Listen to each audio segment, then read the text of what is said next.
again, welcome to Beyond. Once again, please subscribe and like. For this video, I'm going to talk about the good, the bad, and the ugly working in the mental health field.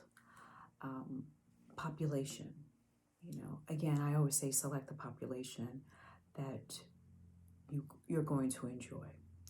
Step one, if you're going to be a therapist, if you're going to help people, empathy is number one.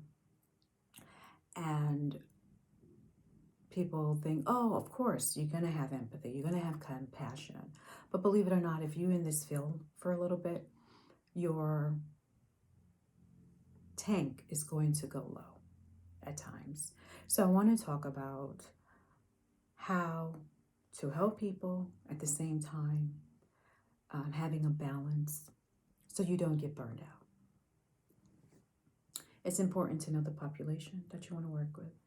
If it's working with women, men, domestic violence, if it's working with children, adolescents, if you're going to be in the inner city environment, communities, if you're going to be working in a shelter, select the population that's comfortable for you. Looking at jobs today, I find that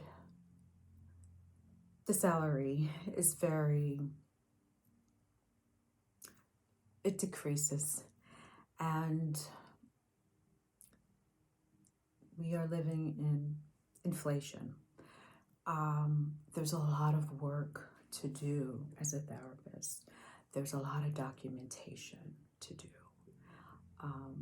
And the salaries are not increasing with the workload that you have. Clients are increasing in caseloads and having multiple, combining with computers as well as, being mobile, working from home, as well as working at the office.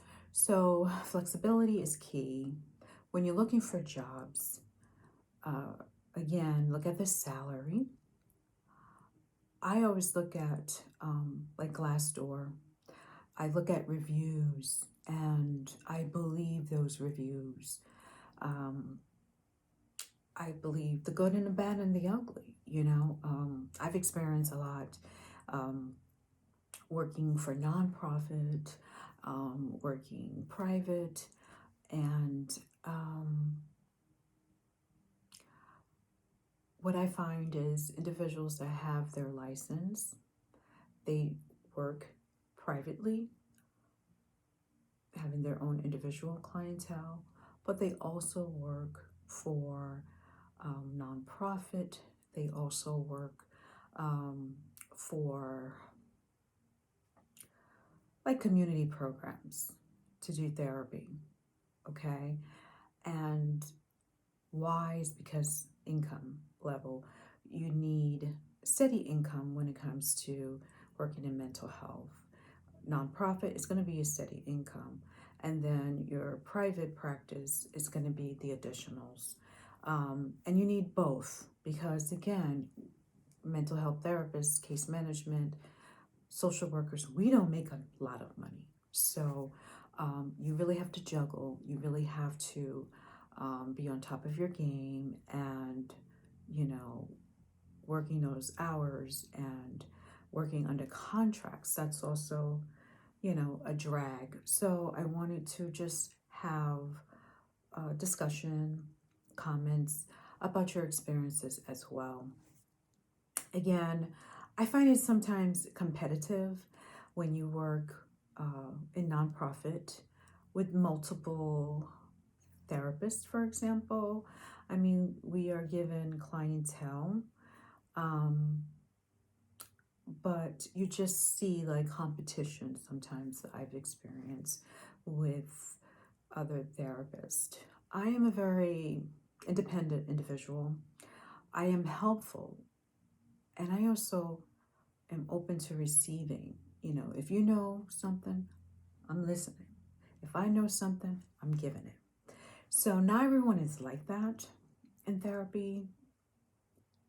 Again, um, I find that some people that are therapists, um, they have their own personal issues.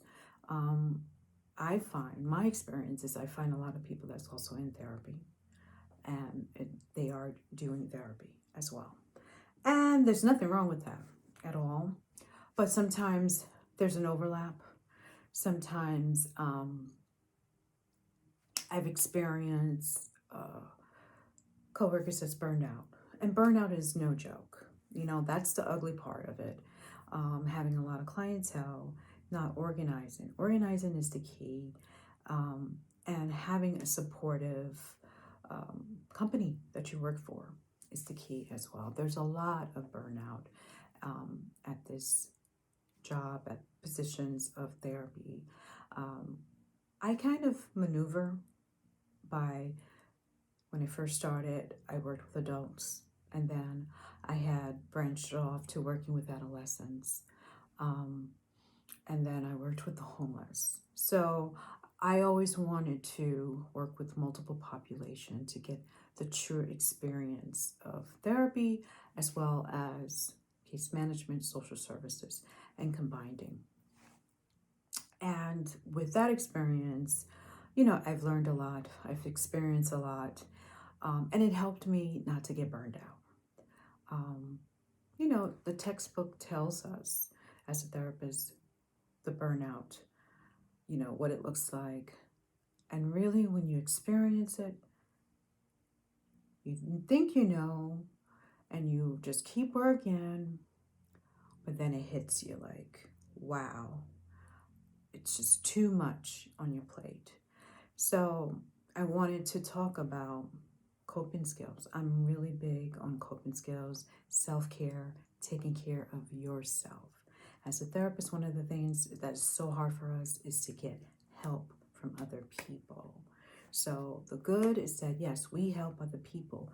The bad is like, who helps us when we need it, you know? And how do we reach out? Sometimes it's so hard for us to reach out for help because we're so used to giving help to people and helping others. So that's the bad part about it. The ugly part is, you know, having competition with other coworkers. Sometimes not having um, respect from companies that you work for. You know, they play in your face kind of thing with some companies, and you know, you have your experience. One thing about having your degrees and having your licensure is that I say there is security, because if some company they act up, you know, staff act up, you start getting that resume. You know, I'm really big on that. If I don't believe in a toxic environment to stay in, I just don't. And there are some ugly situations that happens on jobs. You know, there are some mistreatment where you see it in your face, you know, with staff, clientele, you know, and it's like, what do you do? What do you do? You do what you learned, okay?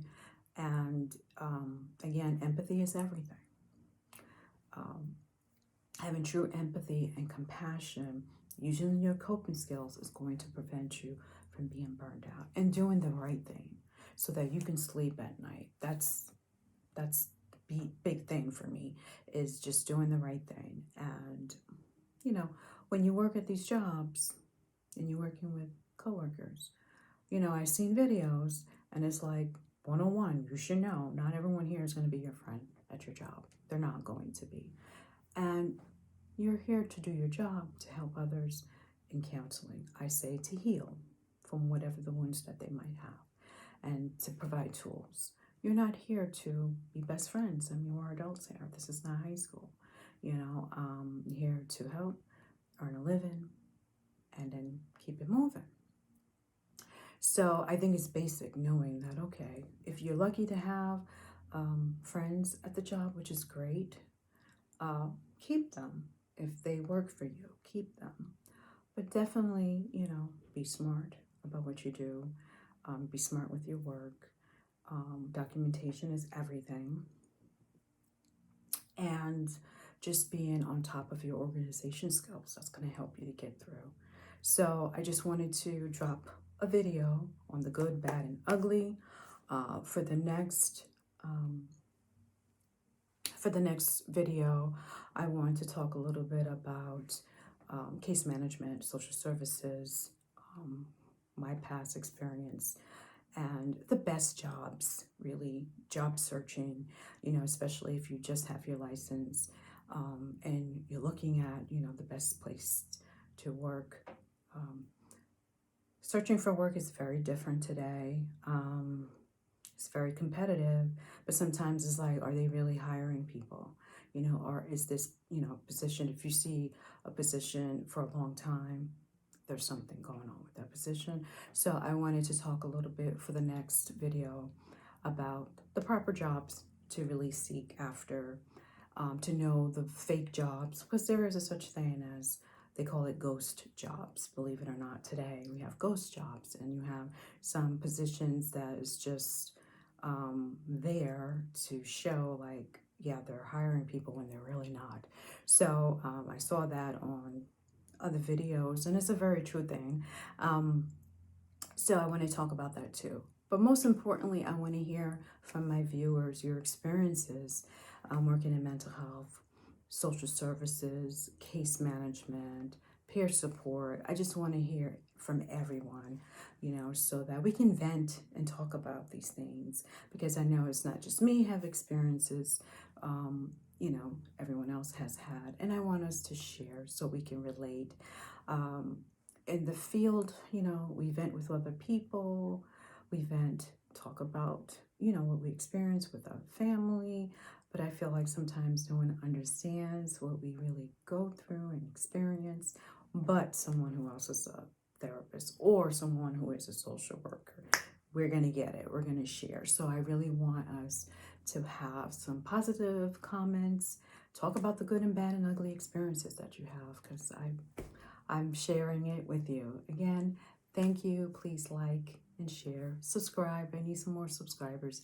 Thank you. Have a good one. Bye-bye.